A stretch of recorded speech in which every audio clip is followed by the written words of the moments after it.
Budget को नहीं प्रतिक्रिया रखी कांग्रेस विधायक अशोक दास कहते जे बजेट रे किसी नूतनत्व ना चिराचरित बजेट बोली कहते बीजेपी कही सर्वकालीन रेकर्डर बजेट अटे।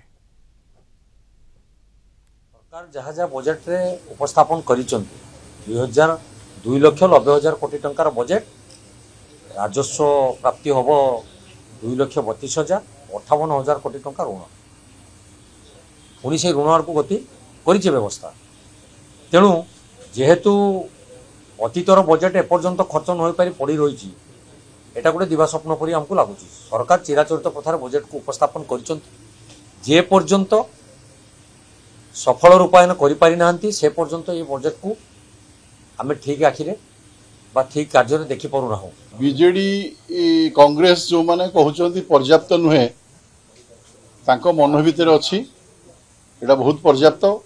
आज समस्ते खुशी एवं समस्ते करताली माध्यम स्वागत करिसंती एवं लॉबी मध्ये समस्ते उच्चा प्रशंसित करुचंती।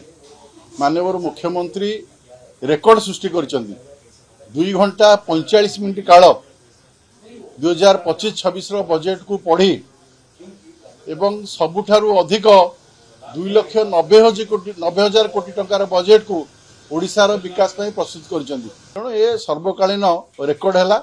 ओडिशार विकास पई मोहन माझी पूरा हृदय खोली।